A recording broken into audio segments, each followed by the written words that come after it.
The starter package is a perfect option for you offices who aren't ready to give up on your paper charting yet, or if you need some stepping stones to help move to an electronic practice management system. The data you enter into the starter package is your building blocks for a fully digital office. This package will allow you and your staff to manage patient data, basic scheduling, recall management, claims, billing, and reports. This is also a great option for oral surgeons who want to do medical and dental billing but tend to not use the charting function. DentiMax is a point-and-click system, so you'll find all of the different functions built in throughout the program just a click away. For example, we have your patient list, your scheduler, prescriptions, ledger, claims list, payments list, and reports as static options at the top of the screen. The left-hand side of the screen is, of course, your options menu, and you'll only have options that pertain to the screen you're in and the function you're trying to perform. You'll also find some extra features under the toolbar at the top of your screen, under your list menu, as well as your activities menu. DentiMax does have a built-in help menu either from the help button in your toolbar or the question mark in the top right corner of the screen. The settings screen is here in the top right corner as well. Once you've opened a screen, you can easily go back to your previous screen by using your back button or clicking on the dynamic drop-down arrow to jump to a particular screen that you already have open, or move forward once again to a screen that you may have already opened. You can always go back to your home page by clicking the home button, which is where you begin when you open the program. The home page is designed to be a shortcut screen to give you quick links to different parts of the program that you may access frequently, or other handy resources that you may want to use on a regular basis. It can also be used to organize different pieces of information that you want to have handy in one spot for regularly working claims, for example, or your recall. We've also created a category for you for your monthly reports, daily activities, common reports that you might use, other helpful resources, web links, which will be links to other websites that you go to frequently, as well as some basic DentiMax training videos. This homepage is totally customizable, so you can have different sections for the different roles or staff in your office and the functions they may perform, or you may want to just add to the list that we have going already. To begin our demonstration of the starter package, I'm going to select the scheduler button at the top of my screen. With a single left click, it's going to open my schedule on whatever day today's date is automatically. You'll notice that I have 3 distinct columns on my schedule, and you can have as many or as few columns as you'd like to, and you may also double book each of these columns that you have on your schedule. I also have my schedule set in 10-minute intervals, and you can have any time designation that you'd like as well. We do have an interactive calendar here in the top left corner of the screen, where you can go forward 1 month at a time or a year at a time, back a month or back a year. You can also click on the month and jump directly to the month you'd like to go to, or click on the year and go to a specific year. At the bottom of the scheduler, we have a handy Go to Today button that will always take you back to today's date, plus 14 days forward, plus 90 days forward, and plus 6 months forward for easy recall scheduling. In addition to clicking on the date you'd like to go to on the schedule, you can also use your plus or minus key to move forward or backwards 1 day at a time. The heart of every office tends to be the scheduler. So if a new patient calls, you're most likely already looking at your schedule when you pick up the phone as a front office person.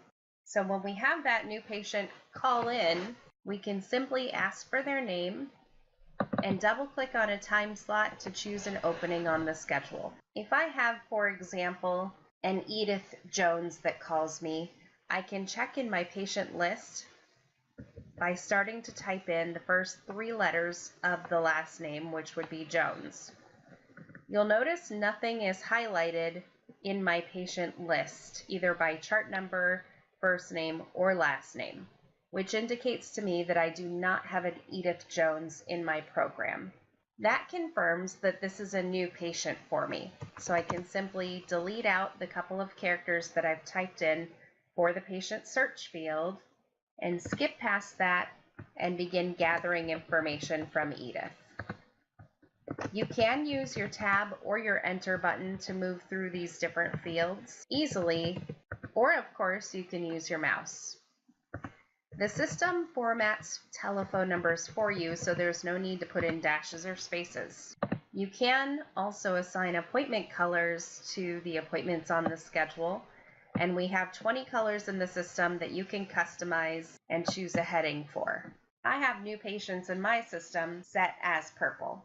You can also indicate right here whether or not the patient is confirming their appointment with you, or if you need to leave them unconfirmed to try and call them for a confirmation later down the road. The right half of the screen is showing you what column you've scheduled the patient in, what provider you're scheduling the patient with, the date and the time of the appointment, and you can also increase the length of the appointment based on how much time you may need for that patient. You do have the option for plugging in an email address for the patient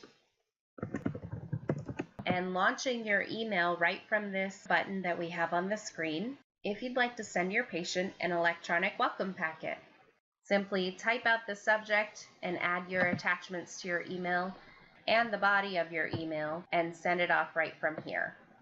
Back on the appointment, you do have a note space in which you can enter any details about this new patient. For example, Edith is coming in for us to check a tooth on the upper left side of her mouth that she believes may have cracked. You can also note if there's any pre-medication necessary for this patient or any allergies before she walks in the door that you need to be prepared for. If Edith happens to be in pain, we can place her on our ASAP list, which adds her appointment to our ASAP list on our list menu in case we do get an opening sooner. We have a list of appointments that we can use as resources to help fill our schedule and take care of our patients more quickly. The bottom of the appointment is where we can indicate what service codes or procedure codes the patient is coming in for that day. In your options menu, you do have a service code section with several options. For a new patient, you can either add new treatment items one code at a time, or you can use our easy button and add from a multi-code in the system. Multi-codes are combinations of different procedure codes that you might group together frequently in order to quickly and easily schedule a patient appointment or do your patient charting if you're on one of our other package versions. Because Edith is a new patient, I'm going to go ahead and choose our new patient appointment with FMX as the procedures that I'm scheduling her for. Those automatically now get added to her appointment with our appropriate fees, and I can give her a total over the phone as to how much money she might be expected to pay if she is not an insured patient. Multi-codes are customizable, and you can make as many of those as you'd like as well. At this point, I'm going to go ahead and save my changes for this new patient appointment. Here on the appointment, you can see several pieces of information such as the phone numbers, the date and time the appointment got created, information as to what the patient's coming in for, and then the notes that I added to the appointment. This blue sheet of paper in the top corner of the appointment is indicating to me that this is a new patient appointment that does not have an official record created as of yet. In most offices, that record does get created when the patient shows up for their first appointment, and in some cases, you may want to create that patient record sooner. If you prefer to create the patient record first for new patients and then schedule their appointment, you may do so by going to your patient list, searching for your patient here to determine whether or not they're a new or existing patient. And once you determine they're a new patient, you can simply click New Patient from your options menu and create their file first. I'm going to go back to our previous screen, which is our scheduler, And I do want to point out that the system is automatically creating a chart number for this patient, and it's the first 3 letters of their last name and the first few characters of their first name as well. There is a setting in the system to hide that patient's name and use the chart number, but if you're not worried about HIPAA because of the placement of your monitors throughout the office, you can go ahead and display the patient's full name instead of the chart number. You'll also notice that I do get a pop-up on the screen when I hover over this appointment, and it's the same details that are tied to this patient's appointment that we can see by looking at the appointment. The reason we've done that is because sometimes you have an appointment that's a short 20 to 30 minutes, and you may not see all the appointment details just by looking at the schedule. So if you take your mouse and simply hover over the appointment, you'll see all of that same appointment information that you would get if this appointment was longer. Another thing I want to point out, this little check mark here is indicating that this appointment happens to be confirmed, and I'll show you the other statuses of the appointment as well and how those show up in that place, and that there is notes tied to this appointment. If you do click on the note box, it does allow you just to read the notes or even add to the notes attached to this appointment instead of having to open up the appointment in full to add more notes to it. You can easily shrink or expand the appointment by clicking at the bottom of the appointment and dragging your cursor up or down while you hold the left click down. You can also click on the name bar, and when you get the 4-way arrow on your screen, you can left click and hold your mouse down to move the appointment side to side or up or down on today's date. For additional appointment options, you can right-click on the appointment once you have it selected, and blue is the color in our system showing you've selected something. So if you'll notice, there's this blue halo all the way around this appointment indicating that I've chosen that appointment to work with. The extra options that I got by right-clicking is to delete the appointment, add it to the clipboard for easy moving, create our patient file, check insurance eligibility, copy the appointment, or you can also cut and paste the appointment. We can see this appointment's been marked as an ASAP appointment. You can, of course, print your schedule out, and then you can change the status of the appointment to checked in when the patient arrives and they're filling out their new patient paperwork, or if they brought it in already filled out and they're ready to be seen, you can go ahead and mark the patient ready right away. Now that we've got our patient here and they're ready to be seen, I'm going to go ahead and create their patient file. Once again, I can right-click and select Create the Patient File, or in my Options menu, under Patient Information, go ahead and click Create the Patient File. If you've not selected the appointment yet, you won't see that as an option to create the file because there's no patient chosen. Once I select Create the Patient File, it pulls all of the data from the appointment onto their patient information screen. And the name of the screen that you're in is always listed at the top of your screen. You can also see the patient's name that I'm working on at this point. The system automatically assigns the official chart number to the patient. You do have a place for nickname. And one of the things I think is really important to point out is head of household. The head of household in our system is a separate field or entity than the subscriber of the patient's insurance. This means it makes it really easy to bill one person for the account while billing another person's insurance based on the subscriber of that patient's insurance. Also, we connect family members in our system via the head of household button. So if Edith was part of another family that I failed to recognize at the time I created her appointment and her patient file, all I have to do to connect her to another family is deselect self as the responsible party and choose from our patient list who is responsible for paying the bill for Edith and also who's part of her family. For the purpose of this video today, I'm going to go ahead and leave the information as self for Edith as being the head of household. We can go ahead and fill in her street address here. And the system will automatically skip past the city and state in case it does know that. So you can fill in the postal code or zip code first, and it will auto-populate the city and state for you, unless it doesn't have that postal code memorized yet, in which case the first time you enter it, it'll go ahead and automatically save from that point forward. We've already collected her emails and other phone numbers, so we're just going to fill in the gaps for whatever information we might be missing from just simply making the appointment over the phone. In the bottom left corner of the screen, we do have the option to mark the patient as a recall patient and indicate, once we've established it, how often the patient needs to be seen and what their frequency is for recall visits. You will notice that the notes from the appointment did pull over onto her patient information screen when we created her patient file. That is the only time that the appointment notes will come over to the patient notes. Otherwise, each appointment note is specific to only the appointment it's attached to. You are able to replace these notes with some standing notes that may be more relevant.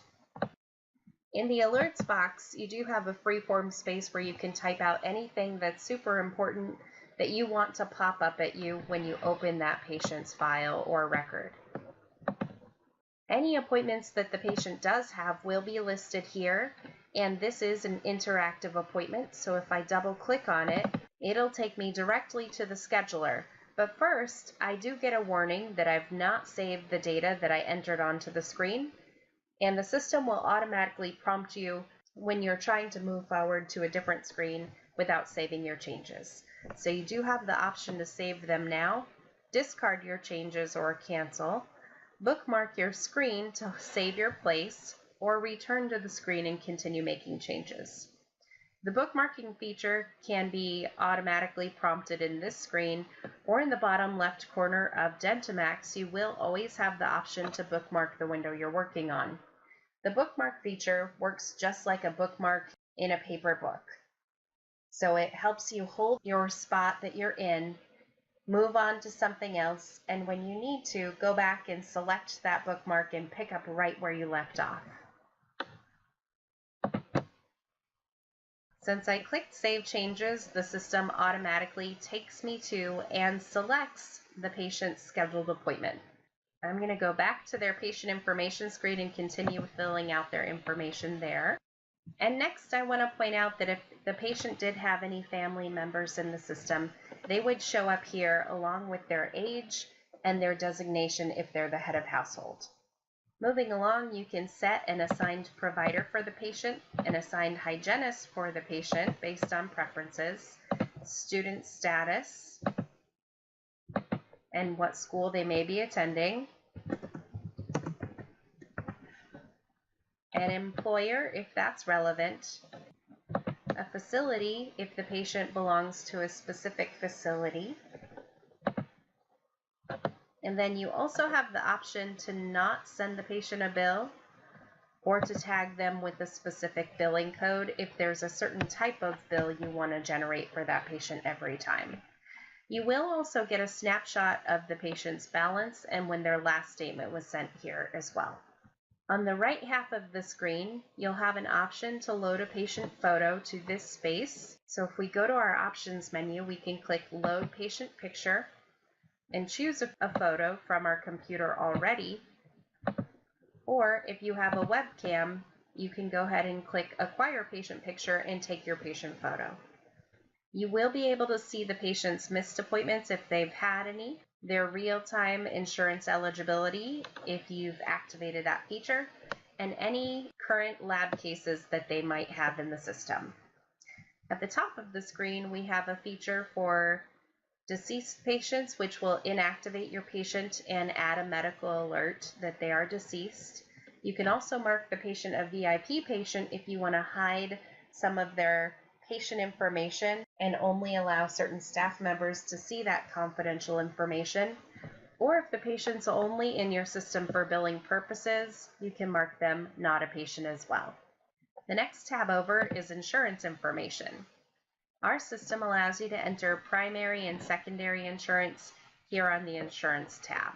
If they don't have any insurance, go ahead and skip this tab entirely and move on to the medical alerts. If they do have insurance, you can go ahead and indicate what the relationship is to the subscriber of the insurance plan, and then which insurance plan they do have. In this screen, you will be able to see not only the name of the insurance company and the billing location of the claim, but also the group name and group number in case you already have their plan in the system. If I'm looking for a Cigna plan and I start to type Cigna, it'll take me to the start of my Cigna insurance plans. And if I don't happen to find the appropriate insurance plan for this patient, I can add it in on the fly by clicking this magnifying glass to the right. Anytime you see a magnifying glass, it's going to open up the master list of that particular field when you click on it. So when I clicked on that, it opened the master list of insurance plans.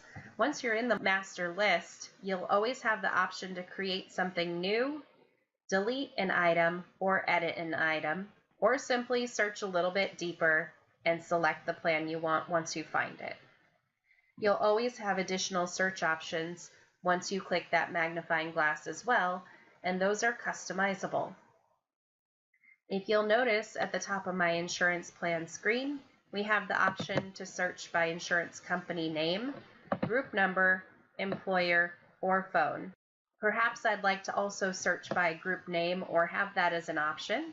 So if I go to my options menu on the left, I can customize my filter, which are your search options, and select any other option to search by.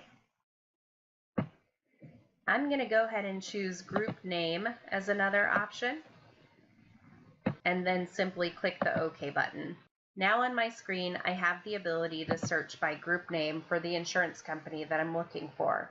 Let's just suppose that Edith works at Disney, and my group name for the Disney plan is going to be Disney Plus. By entering Disney Plus in my search space and no data populating, that tells me that I don't have that insurance plan on file. I know Disney Plus is through Cigna, and I do happen to have a few different Cigna options already in my system, and I do know that that claim needs to go to the Chattanooga address.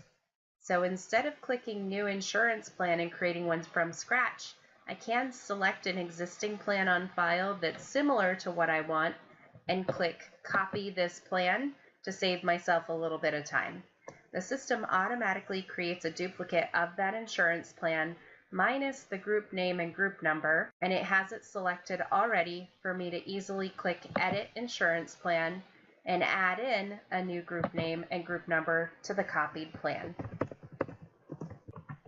In our system, if you're contracted with an insurance plan, you can enter their fee schedules and then simply select the fee schedule that you want to show up on the patient's ledger based on that allowed or contracted fee. So here I'm going to choose Cigna as the fee schedule that I want the software to calculate what the patient owes money based off of, and also that'll be the fee schedule that shows up on the patient's ledger since we're not allowed to charge them more. That eliminates me having to manually add write-offs to the system, but on the patient's treatment plan estimate, it still gives me the flexibility to show our office fee and the insurance contracted fee so the patient understands the benefit they're receiving by going to an in-network provider. I do also have a space for the fee schedule that goes out on the claim form that we submit to Cigna, and I have that set to be our UCR or our office fees. For those of you offices who are doing ICD-9 or ICD-10 billing, you do have the option to select which type of coding this insurance plan is allowed to accept.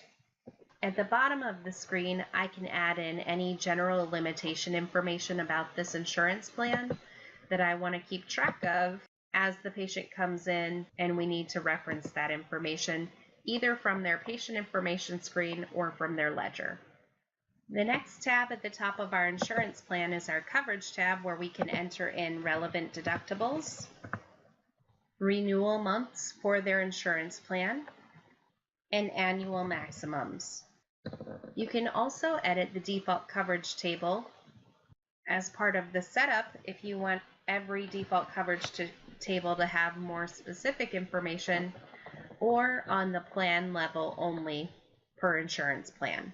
For example, I'm going to go ahead and indicate that basic restorative procedures for this patient are covered at 90% with no deductible, and crowns are covered at 60% with the standard deductible applied.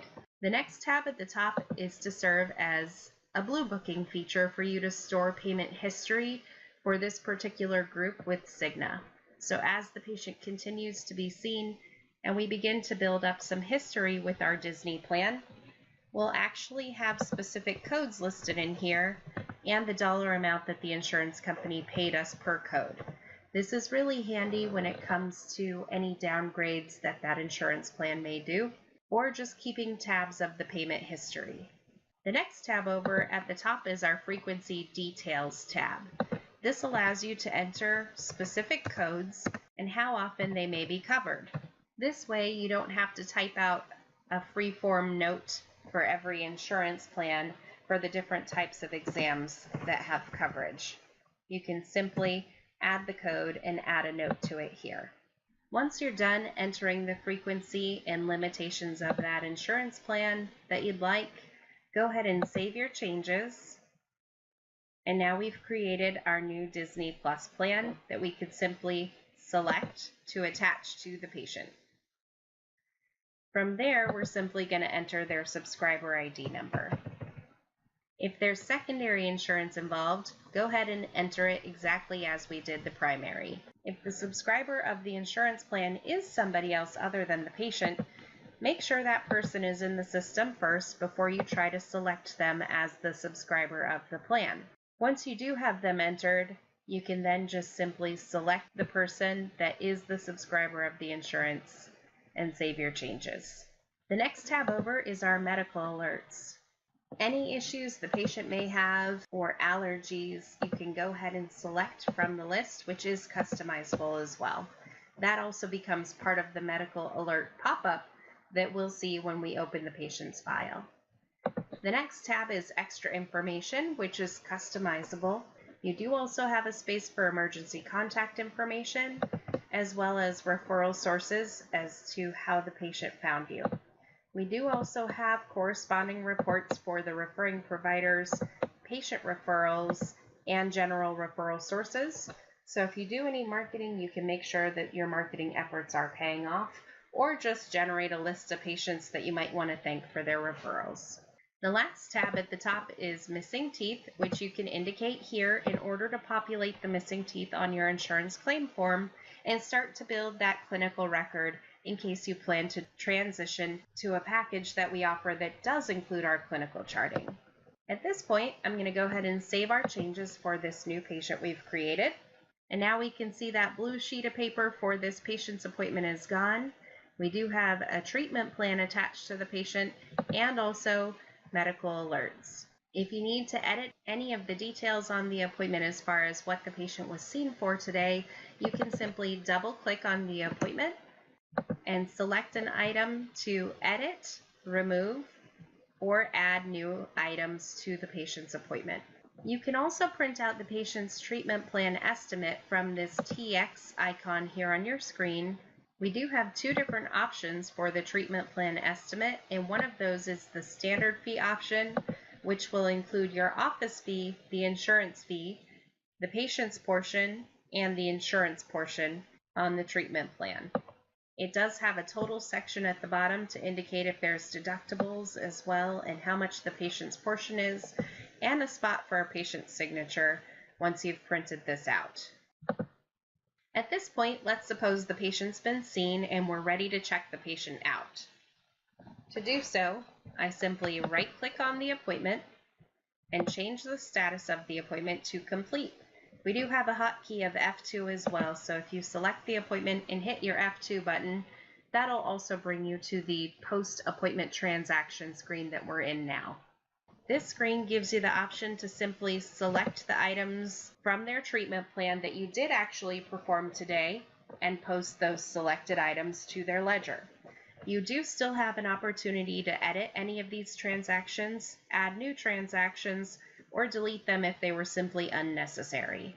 We're going to go ahead and post all of the items, and that automatically prompts us to schedule the patient's recall appointment if they've been marked as a recall patient and they do not have a recall appointment already on the schedule. This is what we call our recall details screen. The recall details will let you see only the recall codes that you have selected. It'll let you see the last and previous 2 dates that the patient has had recall or has been recalled for those specific codes. And it will also allow you to read the frequency detail that you've entered in on those particular codes. At the bottom of the screen, you'll also get a snapshot of the insurance notes for any limitations that their plan may have, so you're better informed. And you do have a space to enter any recall notes that you need to, such as the patient's preference for scheduling times, or if they're going to be out of town for a while, or if they like to be scheduled with their other family members. Because I know that we've posted their complete series of x-rays or FMX today, I can see that the date last taken was today. If I need to enter a previous date of service on any of these other items as well, because I know when the patient had seen another dentist, I can go ahead and enter that history here as well by right-clicking and selecting Add a Date and put in their previous date's history.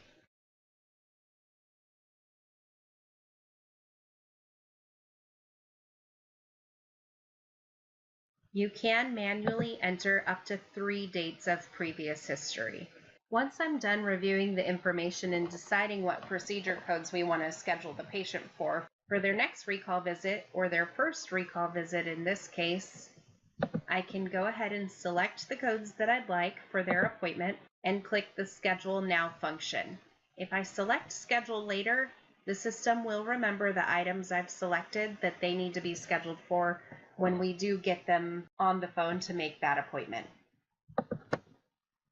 If we go ahead and click Schedule Now, the system will take us out to the date that the patient is due for their recall visit based on the date they were last seen for recall and the frequency that we've added to their patient information screen. At that point, you can begin offering the patient different appointment options that they may want to take.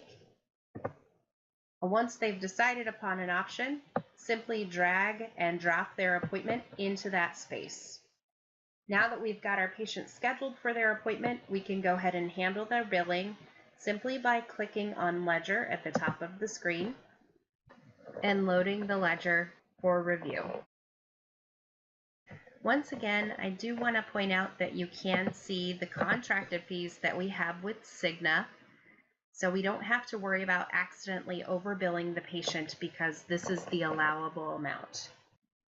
We do also get a few snapshot of details here, such as what the annual maximum is for the patient and what we estimate to use out of that max and what the remaining portion may be. So if they have a treatment plan we need to present, we'll have some of that information at our fingertips, as well as whether or not they've met their deductible and how much is remaining, and what their pending balance is. This middle box indicates what their total account balance is, and the billing information box indicates who we're billing and how much money we should expect from each billing entity or person. So in this scenario, because we're doing preventative procedures for the patient and those are covered at 100%, we're estimating Cigna to pick up the full $148.75 and that our patient Edith Jones should owe nothing from today's appointment. To verify the insurance details, the insurance plan is a hyperlink, so we can simply click on the word Cigna to open up their insurance plan and verify the coverage breakdown. Going back here for a moment, I want to point out that you do also have a hyperlink to the patient's information screen here, and also a hyperlink to the head of household, which also happens to be our patient here. Our system does line item accounting, so we can see the amount we're charging for each specific procedure code. We'll be able to see how much the patient has paid towards each code, or the insurance has paid, any patient adjustments or discounts, or insurance adjustments if there were any necessary. Then lastly, we can see the balance per each item listed here as well. The next step in the process, since our patient seemingly owes nothing, is to create our claim, which I'll do from our options menu by selecting Create Claim. And we can go ahead and view this claim now to verify the details, or we can view it later in our claim screen. The next step would be to create the patient's treatment plan if there were any necessary, which we can do by clicking View Planned Items down here at the bottom of our ledger, and we can go ahead and hide the items that we've completed for the patient so far. We can see that the patient does have a treatment plan for their prophy and of course the oral hygiene instruction that we scheduled for their future appointment. But if there's anything else I need to create a treatment plan for, I can go to my options menu and click New Transaction and add that to the patient profile. Because I don't have a date that we're scheduling these items yet, I'm going to go ahead and clear the date out and just start entering the procedures that we need to treatment plan for. For example, a filling on tooth number 8 incisal surface, and I'm going to go ahead and mark that as a planned item instead of completed. And I do want to point out that you have the option to use diagnosis codes on any of the procedures that we're entering as well, if by chance we're going to be submitting anything to medical insurance. Now that I've got number 8 added here, I'm going to go ahead and click Save and New, and also add a crown for the patient on tooth number 14. Click Save and New, and add a buildup as well for tooth number 14.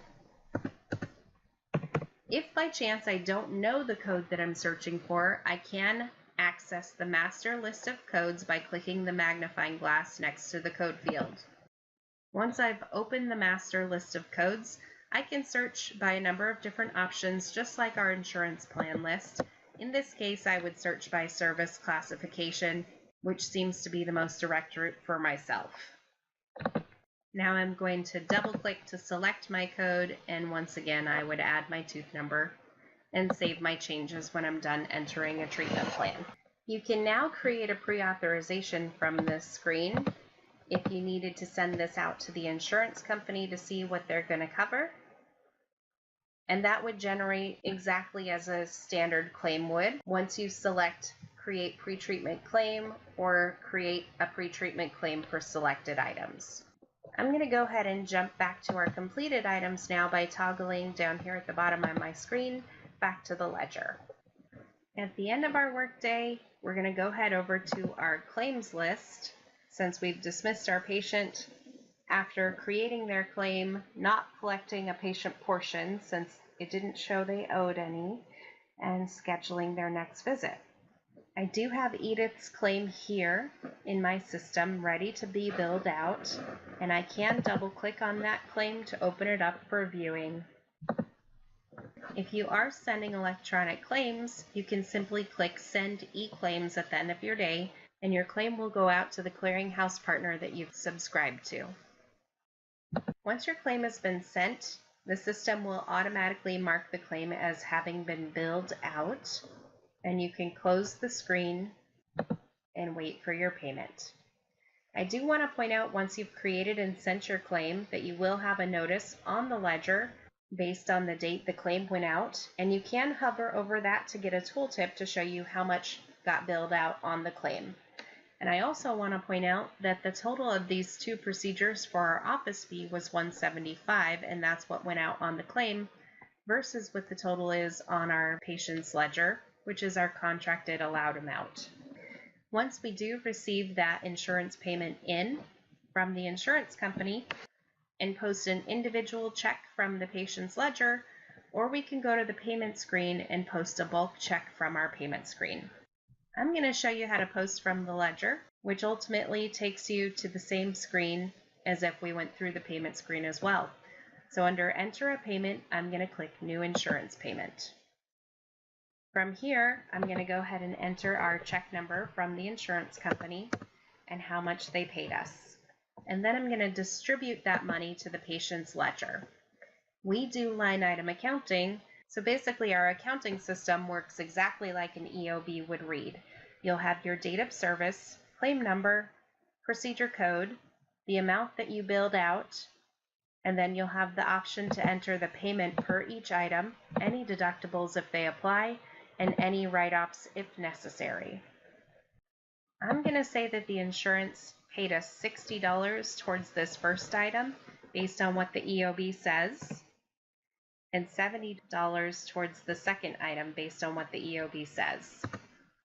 If you got paid differently than what you were expecting, you can mark the item as a follow-up item if you're not ready to close your claim and need to do some investigation, or if that should be the amount you're getting paid and you want the system to remember that in the Blue Book or payment history, simply select the green dot to update the payment history to the new dollar amount.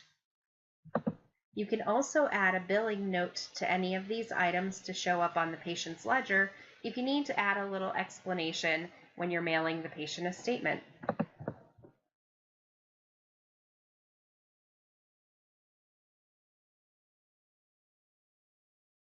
You can use a default billing note from the system, or you can create one on the fly based on what you want to communicate to that patient.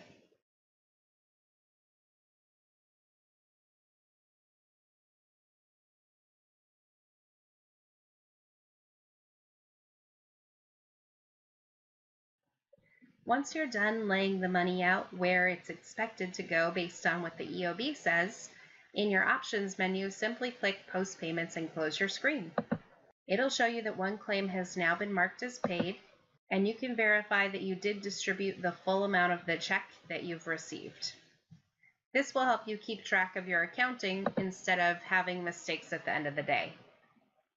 Once we get back to the ledger, you do have a summary view that you can look at and read across the line where it shows what you billed out, what got paid, and any adjustments, and the balance left over. Or we have a detailed view as well, which actually shows you the date of the check received, what type of payment it was that was received, and if it's part of another payment, then it'll show you. If it's a breakdown of part of another payment, this little tooltip will show you how much the total payment was that was posted on that date of service. So this note is showing me that this $70 belongs to a larger payment of $130 that was made today.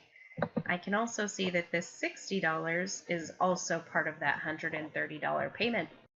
I do also see my note that I created against this procedure code that we have for the patient, and that is set to print out on the patient's statement when we mail it to them. The patient does have an account balance of $18.75 left over now, which, since we've closed the claim, has moved on to be the patient's portion. And I know that balance is coming from $15 from the FMX left over and $3.75 from our exam. If I go to my options menu and click Print Walkout or Print Statement, I can generate a statement in which to bill the patient from. Our system has multiple kinds of statements in it, so that you can choose what kind of statement you want to send to the patient based on how your office collects money. You'll either collect the anticipated patient portion while the patient is in-house, the responsible patient portion after the insurance pays, or you might collect the full fee from the patient and let the insurance reimburse the patient if you're a cash office. Here's an example of our standard statement. It simply shows what the fee is that was charged, any payments that were made and by whom, and what the balance is left over per item, as well as a total aging statement at the bottom and a clear amount of balance due. Let's suppose we've received our patient's payment in and we're going to go ahead and post that to the patient's account. We've agreed with that patient to write off the $3.75 since it was our error that we had misbilled. So I'm going to go under Enter a Payment and click Add Patient Payment and Adjustment. Choose my payment method that the patient submitted to me. Put in the amount that the patient's paying and make sure that payment amount went to the right line item. Because I'm writing off the $3.75 for this other item, in the adjustment column, I'm simply going to type $3.75. If I have a specific adjustment code that I want to use for an explanation for that $3.75, I can simply choose my adjustment code first and then type in the dollar value. You do also have the option in some cases that may be more appropriate to do a flat percentage write-off or adjustment for the patient, in which case you're going to right-click and do a discount by any custom percent that you enter. The system will automatically calculate what that dollar amount is based on the percentage you've entered. Once you have your money laid out on the ledger how you'd like to, you're going to go ahead and save your changes. I do want to point out before I leave this screen that we have a few different viewing options that you can choose on how you're seeing this screen. You can choose to hide the zero balance charges on the patient's ledger. So when you get to the payment screen, all you have left here are the items that actually have a balance. And then you're also able to post money to the whole family at the same time, or you can focus on just the individual you're working with. Let's go ahead and save our changes. And now on the patient's ledger in the detailed view, we can see what type of payment the patient made and if it's part of another payment or not. For the adjustment, we do see what kind of courtesy we've given that patient or discount. And at the top of our screen, we can now see they have a zero balance, and each item under our balance column also has a zero balance. There's a few side notes that I do want to mention as well about the system. So anytime the patient changes insurance and you've updated their patient information screen, the first new charge that you add to the patient's ledger will automatically prompt a new billing or a new ledger to be created for that patient. Therefore, you'll be able to see the insurance history for that patient here under the different billings and any pending items per insurance plan. So our system will allow you to retain the history of the different insurance plans for easy rebilling.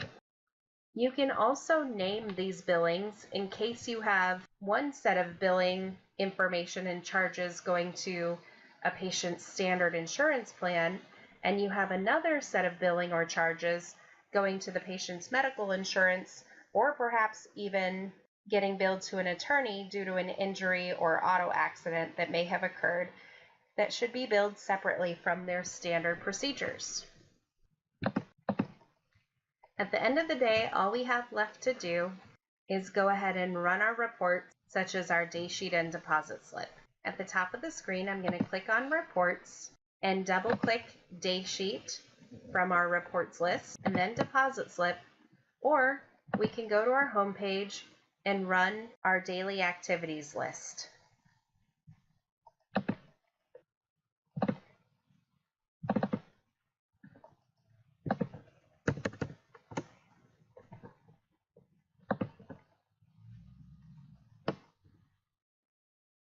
Here's what our day sheet looks like for today. We have many different varieties of reports, and we also have a custom report writer in case there's anything that you want that's very specific to your practice. Going back to our schedule, you can now see that the patient's appointment has been totally checked out. We've billed the insurance, collected payment, and sent them a statement, as well as collecting our patient portion. A couple other features now that we're back on the schedule that I'd like to point out is that every patient in our system does have a patient journal, which is a running accumulation of contact notes for that person. I pulled up the journal by clicking F11, or you can go to the Activities menu and open your patient journal there. And I'm going to go ahead and title this entry Treatment Plan and make a note about our treatment plan conversation.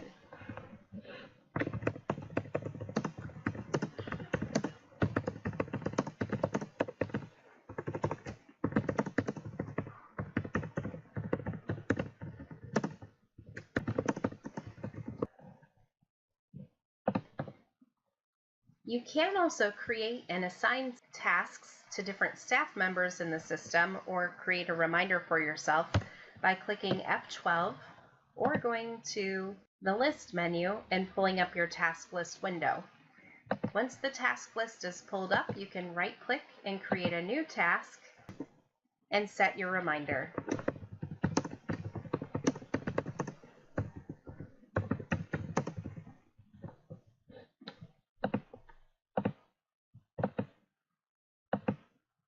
You can also assign a priority, a specific staff member, and a due date to these items.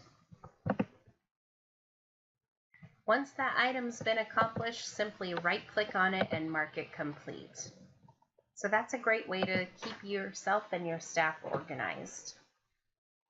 I'd like to thank you for joining me today on the review of the DentiMax starter package and invite you to give us a call if you have any questions. Keep in mind that we do have a couple other packages as well that you can choose from depending on the needs of your office.